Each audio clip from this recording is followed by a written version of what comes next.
Is it recording? Okay. Good morning, ladies and gents. Well, I've been having a healthy discussion. Notice I said healthy discussion this morning about two topics in particular. This one is from maybe like a week ago, one is from today. And I just want to say in advance, I'm not picking sides because at the end of the day, everybody's going to do what they're going to do, especially with what works for them, right? And at the end of the day, once again, that's what counts. And I've been making a few videos lately that are very, be careful, watch what you do, watch your back, know what you're doing, do your research, yada, yada, yada. But this is true in any case, all right? So one thing that's been circulating around is a sigil to Santa Muerte. And I've heard various stories as to where this originated from, or where it is thought that it has originated from. And I just want to put out there, I just want to say, whenever you're working with any kind of sigil or symbol or signature, you have to be very mindful of where it originated. And with that being said, I really don't know where it originated. But you have to be careful because, like I said, this is a signature. When you're creating a sigil, or what a sigil is a symbol, and when you're creating one, usually people do it as a personal one-to-one kind of fingerprint to connect with that spirit or that energy. That's usually how it was done. This is our thing between us, and nobody else knows about it. That's usually the case. But as time goes on and word of mouth spreads, and here, boom, comes the internet. Everybody's got everybody else's sigil, and they're being used in accordance to connecting with that particular spirit. There's a few things that you want to keep in mind, okay? So one is, be very careful, and I know I'm saying that a lot, be very careful that this symbol does not belong to a different energy. And it's going to be very hard to determine if you're just getting into this practice and you're just getting to learn who Santa Muerte is. It could belong to somebody else. It's true. It could. And nobody can deny that. It really could. You could be summoning up somebody else, and next thing you know, you're having all these issues going on in your house or in your spiritual house or in your business. You could be having all these things happening. You're like, I don't know what I did. Well, maybe the symbology that you used connected with a spirit that you did not intend to connect with. It happens all the time, guys. Not just with this symbol, but with many, many symbols that people find on the internet. The thing is that when you create a symbol, or when a symbol is created, the intent of connecting to that spirit is put into that symbol. Okay, so that gets spread to another person. Okay, yes, it's used for this spirit. Oh, and then to the next person. Oh, yes, it's used for this spirit. And it circulates, and the next thing you know, somebody gets their hands on it. They don't know the history behind it, and they're like, oh, well, you know what? Kind of looks like it could belong to this person or to this spirit. So I'm going to use it for that. So long as what matters is my intent, right? Well, yes, under a lot of circumstances, yes, what matters is your intent. This is true. But guys, there are some stranger things out there that we don't quite comprehend. And let's just say that on the other side, there are very intellectual and very intelligent beings that are very connected to these symbols, And who knows what goes on the other side, right? We can't say that we do, even though a lot of us pretend that we know. We really don't. So all I'm asking for you to do is look into to the best of your ability, talk to some people before you use a new symbol, try to get a better understanding, break it down, and really see, okay, what does this symbol mean? What does this part of the symbol mean? What does this part of the symbol mean? Do a little bit of research, and the more research you do, the better understanding you'll have. Okay, so I'm just going to say this, and I'm going to get a lot of heat, but it's because I need to say it, because it's my opinion and the reason why I will not use that symbol. And the reason is because to me, it looks too much like a patipemba, or it looks too much kind of like a veve or something. And what a patipemba is essentially a signature in Palo Mayombe, or in Palo in general. And that is a practice that I respect very, very, very much. And it's something that I will not be eclectic with.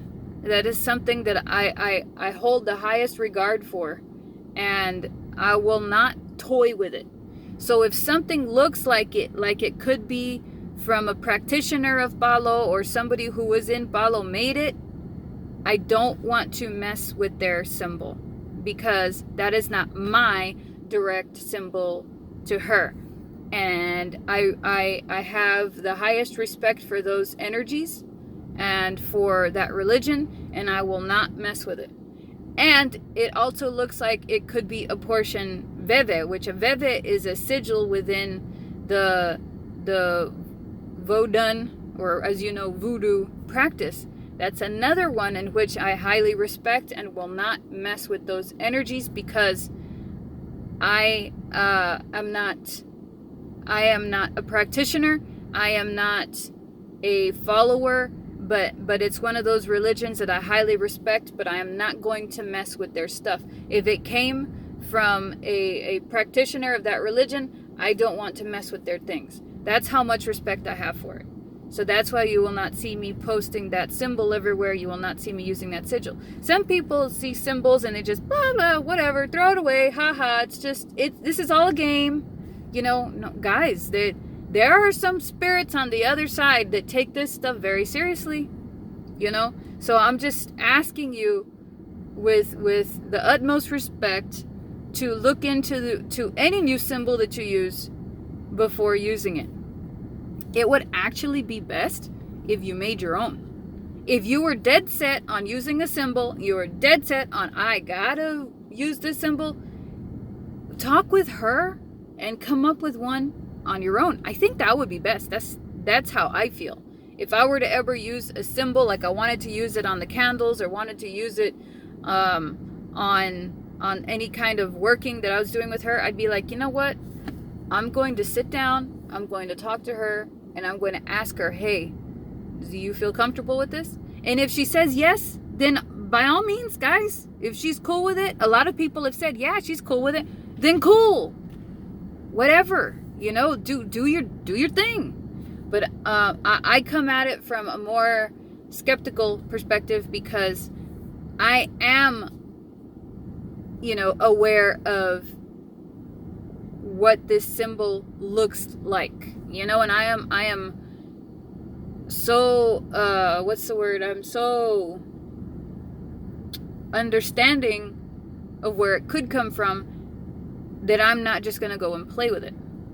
So that's out of the way. Okay, I said it. I said my piece. If you're into it, fine. If she's cool with it, even better. Okay, cool. But I ain't messing with it. So anyway, the second part of this video, blood. It's been circulating that a few people have been using blood in their rituals with Santa Muerte. Once again, I personally have not felt compelled to use blood.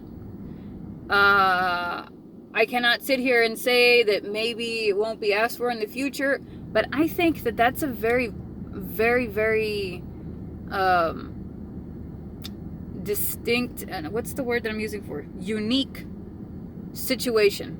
I think that it is used, if it's ever used at all, it's used in situations where the circumstance is very, very serious. Okay? Once you give your blood, you're making a pact. Once you give your blood, this is your essence of life. The blood is the essence of the life in these practices. You have to understand, it's not just something that you do on a Saturday and then you do it again 3 months later just because, oh, ho hum, whatever. It's just something to toy around with. No, your blood is almost kind of like the essence of your life. If you're using blood in these rituals, it's got to be really serious, okay? And then also using the blood of animals. That's also very serious. I'm familiar with practices in which people use animals as offerings, and it's a very serious situation. It's done at a designated time for a designated spirit for a designated purpose. It's not just on the fly and on a whim. No, these things are calculated. These things have been reviewed. These things have been discussed. These things have been planned. It's not like what you see on the media. It's not like what you see on TV where it's just done out of a whim. No, this is calculated. You know, this is a reciprocatory. I use that word a lot. This is a reciprocation type relationship.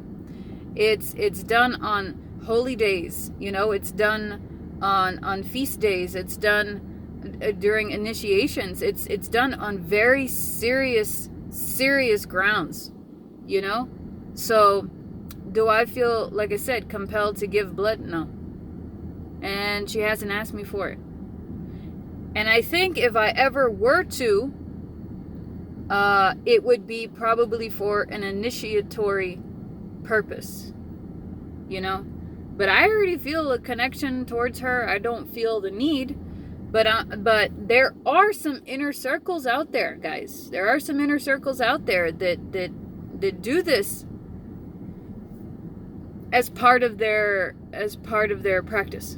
I'm not going to say what because I don't know, I'm not in that inner circle. But they do it as part of a pact, essentially. Now, some people will do a blood pact with her just kind of on their own, and that's your business. And I'm pretty sure you understand the severity of offering a spirit your blood.